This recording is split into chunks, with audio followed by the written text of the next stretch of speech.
missing someone.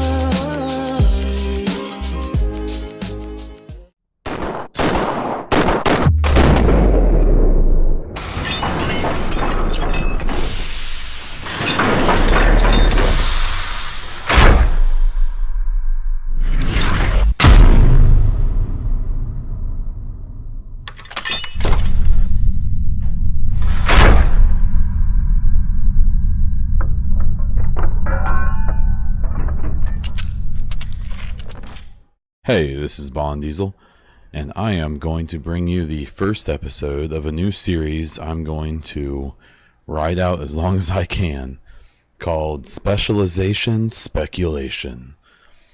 What I'm going to do with this series over the next few months or so is try to find neat or cool weapons that could potentially be used in specializations in the Division 2.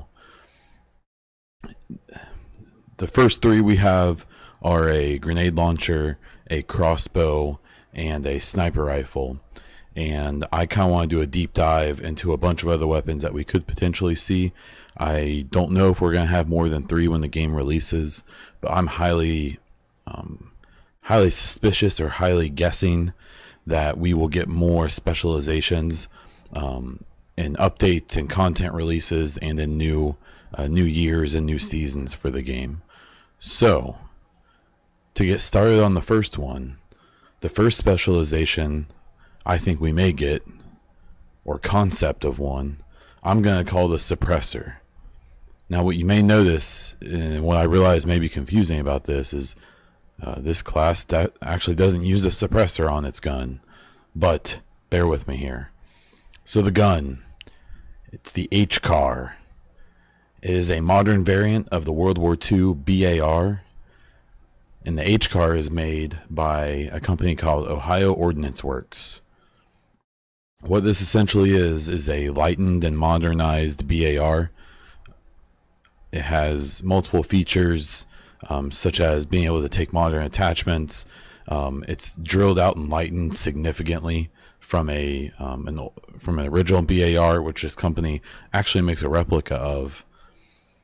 A big difference is that the one that you buy, a civilian one that you can buy without a special license, is actually semi-auto. The semi-auto version of this gun fires from what's called a closed bolt, where the original BAR fired from an open bolt. So this gun fires from a closed bolt, which means that the bolt is closed, the bullet's already in the barrel, and then you pull the trigger, and it's just more accurate.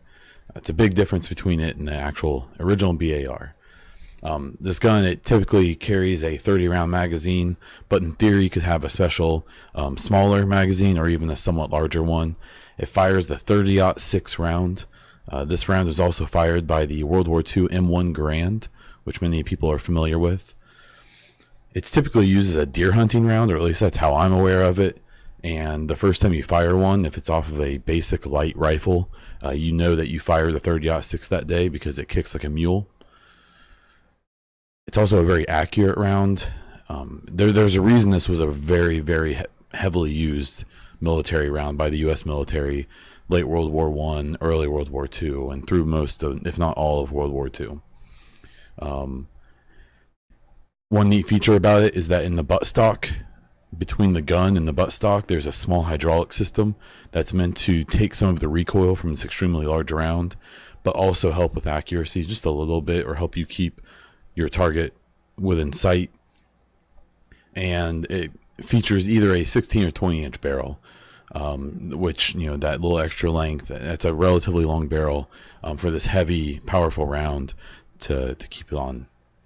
So for the game purposes, I believe that these specializations, the ones that you see in the demo, are just unlocked. They have not been upgraded in any way, shape, or form. And that's something that I really hope people have realized at this point, is that, you know, as you progress through each specialization, you're going to get extra unlocks. I don't know what those unlocks are. I don't believe that they've talked about it, but I think what it's going to be is ways to mix up the gun and different variants of the gun or weapon that is in that specialization. So for this specialization, I would like 3 different types of the HCAR we can use. One that has a large magazine and a suppression effect against AI or enemies, computer ones.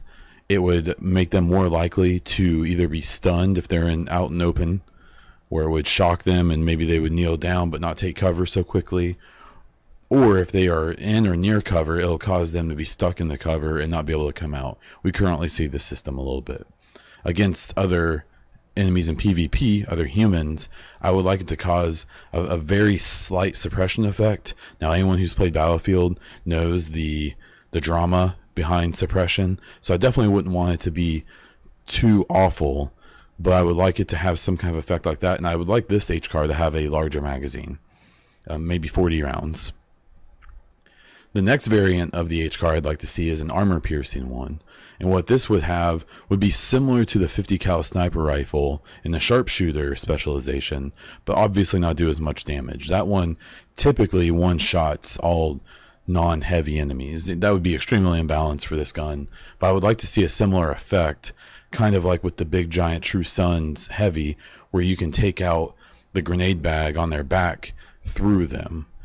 So I'd like to see a similar effect. I would like this one to probably have the same magazine as the base HCAR, if not maybe a slightly smaller, because, you know, for balancing reasons, maybe 25 rounds. And then the final variant I would like to see is a semi-auto and high accuracy model. When you read about this gun, there's a lot of people who say, yeah, it's based on the BAR, which was a light machine gun, a suppression weapon, but that due to its long barrel and now the new HCAR's closed bolt system, can be used almost like an MDR. So I'd like this one to have maybe only a 15, maybe 20 round magazine, and for it to actually have a scope. If you don't already know, the Division 2 uses, if a gun has a scope on it, you actually don't see iron sights anymore. When you pull the aim, like on a controller, the left trigger to aim, it goes straight into the scope mode. So I'd like to see this one be a little bit more powerful than the rest of the variants. Maybe be able to 3-shot people, maybe 2-shot if you hit them in the head twice. You know, we're still learning about time to kill and things like that. But I'd really like to see this be almost like a DMR version of the gun. When it comes to the type of skills that you would want to use this in combination with, I suspect that you would want to do something, if there's new or modified versions of smart cover or mobile cover in the new game, it does seem like there's going to be a much bigger focus on getting people to use cover. And I feel like this would be a really great support weapon for someone who's kind of hanging back, maybe not really up in the guts of the fight, but is kind of checking things out from medium distances.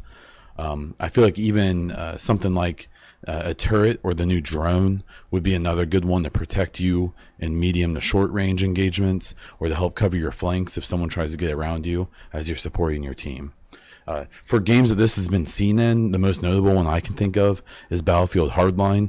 While I know that wasn't everyone's favorite Battlefield game, I actually thought it was kind of fun, but I do agree that the cops versus robbers thing got old relatively quickly. But in that game, it was, at least for a time before it was patched, the HCAR was an insanely fun gun, if not extremely overpowered. But it really showed how in a modern shooter, this gun was really interesting. The big thing about it is that it would be a very low RPM gun, but a very high damage gun. And I feel like that's something that we don't really have much of in the Division, especially the first one, because it's all about RPM and just being able to stream so much damage so quickly that the low RPM guns don't work. But I truly do believe that in the Division 2 we'll have much more success out of lower RPM guns. Maybe I'm wrong. We shall see. This was my first edition of the Specialization Speculation series. I have a whole bunch more ideas I'm going to throw out there, so stay tuned. I'm going to try to do maybe one a week, if I can. If you want to find me online, I'm on Twitter, YouTube, and Twitch as BondDiesel, Instagram as BondDiesel_Twitch. Catch me on stream, catch me on Twitter. I'm probably more active than I should be. That said, this was BondDiesel. Until next time.